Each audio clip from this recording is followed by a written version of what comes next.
દાસભાઈ જો અહીંયા હોય તો ત્રણ ચાર મહિનાથી રાત દિવસ પરિશ્રમ કરીને એકલી વ્યક્તિ અમે અમારા પ્રયત્ન કરતા જ હોય છે. હું મારા હિસાબે તેમને બુક પ્રિન્ટિંગમાં કે કંઈ જે મને લાગે સહયોગ આપતા જ છે.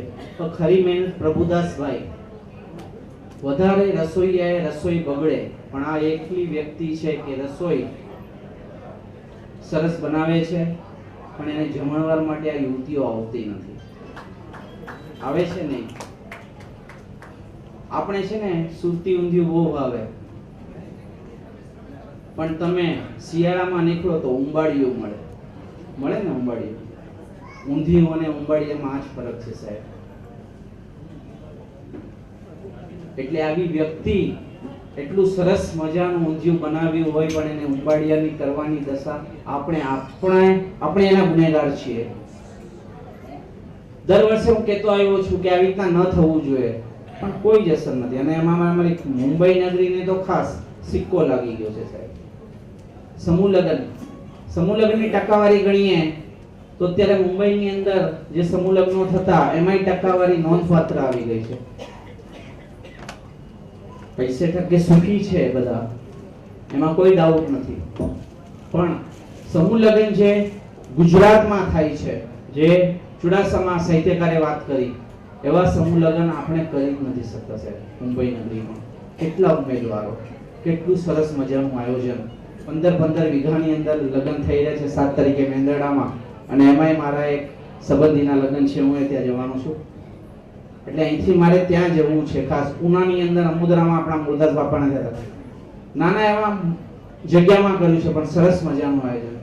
આપણી આગળ દાતાઓ છે, બધું જ છે પણ એને જોડાવા માટેના ઉમેદવારો જ નથી.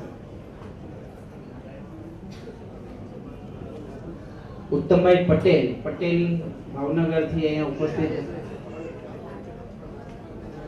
અને આ સમાજમાં તેઓ સહભાગી બને છે. તેમની વિનંતી કે તેઓ મંચ પર આવી જાય. પટેલ આપણને સહભાગી થતા રહે છે. પટેલ સમાજમાંથી આવે છે પણ લુહાર સમાજને ઘણો અનમોલ પ્રયત્ન આપે. તાળીઓથી પટેલ સમાજ અને પટેલ સમાજના એક વંશવેલાને આપણે વધાવીએ.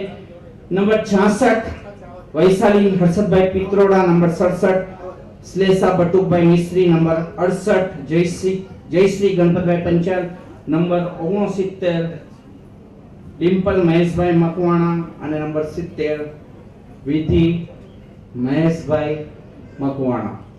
પૂરું થયું. 4 બંગડી વાળી તને ગાડી લઈ દો, તને ઓડી લઈ દો. ક્યાંથી ઓડી લઈ દો?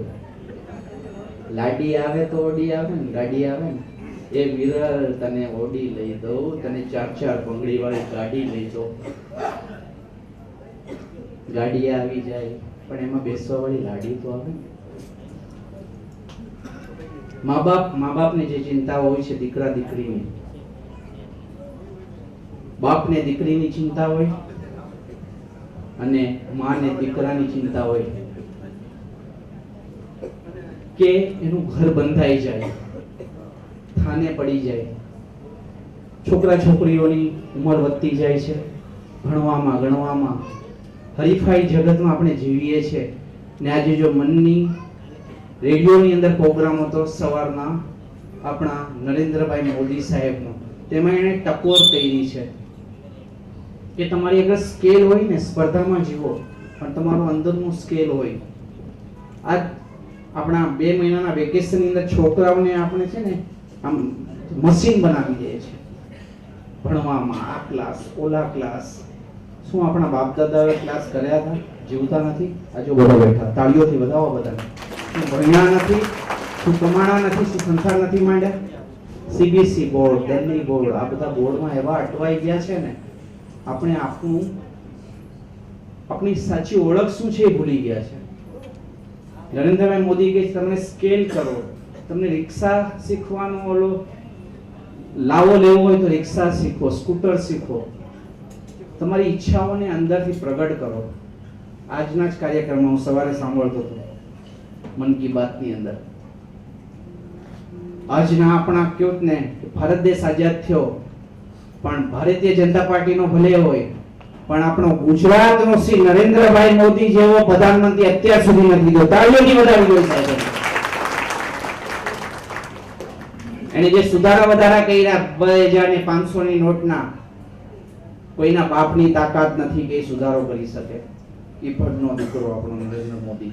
ને બીજો અત્યારે યોગી. એટલા પ્રધાનમંત્રીઓ ઉત્તર પ્રદેશમાંથી મળ્યા અત્યાર સુધીના ઇતિહાસમાં મળ્યા જ ને. બધા જ પ્રધાનમંત્રીઓ ગુજરાતમાંથી નથી, ઉત્તર પ્રદેશના છે ટકાવારીની અંદર. પણ ઉત્તર પ્રદેશની હાલત જો શું છે, ને હવે જોજો યોગી શું કરશે. કેમ ઉત્તર પ્રદેશમાં એકતા નથી.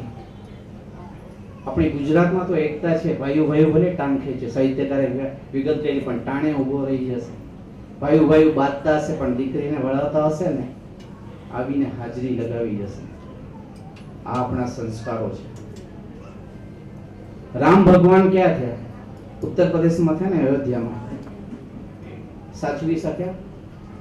સીતા મૈયાને અગ્નિ પરીક્ષા અપાવી પડી. કૃષ્ણ ભગવાનનો જન્મ ક્યાં? મામા કેવા મળ્યા? એને ક્યાં જઈને ક્યાં આવવું પડ્યું? દ્વારકામાં આવવું પડ્યું ને.